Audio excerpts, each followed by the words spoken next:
Let's talk about how to solve linear equations in one variable. When we say linear equation, that means ang highest exponent is only 1. Number 1, x plus 8 is equal to 24. So, ang target natin, kailangan yung x lang nandito sa kabilang side ng equation, and then yung ating constant is nandito sa kabilang side na equation. So, yung positive 8, sasama siya dito, and kapag lumipat siya ng equal sign, ibig sabihin mababago yung sign. From x na lang, hindi siya aalis. And then, itong 24, hindi rin umalis sa side ng equation. So, this will stay as positive.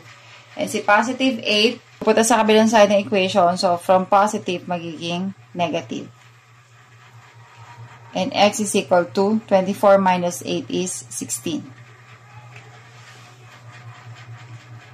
So, checking, substitute this value dito sa original equation to check or to confirm whether our solution or our answer is correct. So, x plus 8 is equal to 24. And instead of writing x, we will write or we will substitute 16. 16 plus 8 is equal to 24. 24 equals 24. And this is correct. This is true. Ibig sabihin, x is equal to 16 talaga. 6x plus 5 is equal to negative 19. So, same. Lahat ng may x nandito lang. So, ito constant. Isama natin siya dito. So, 6x is equal to, this is negative 19. From positive, dahil lilipat ng equation ng equal sign, magiging negative. So, 6x is equal to, same signs, that means mag-a-add. So, 19 plus 5 is 24 and then follow the sign which is negative. Now, ang target natin, kailangan ay 1x lang ang nandito or simply x. So, i-divide natin to sa kung ano yung numerical coefficient niya. If it is positive, i-divide sa positive. If it is negative, i-divide sa negative. So, divided by 6 kasi 6 yon to make it 1. And since equation nga, kailangan pareho sila. Kung nag-divide ng 6 dito, mag-divide din dito ng 6. This is also the same as this. Ayan, pareho lang yan. This makes sense kasi ang denominator nito is 1. And when you multiply numerator times numerator, denominator times denominator, ito din ang magiging result. 1 times 6x is 6x, 6 times 1 is 6. Ito din, ganon.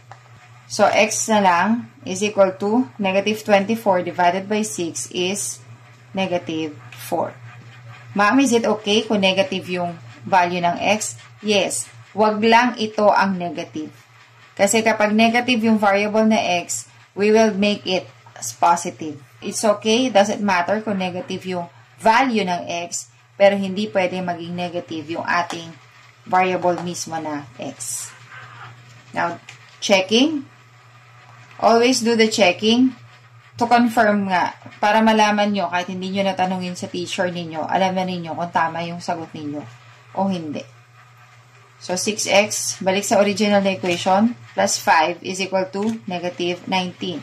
So, kailangan ito negative 19 din, kasi negative 19 to.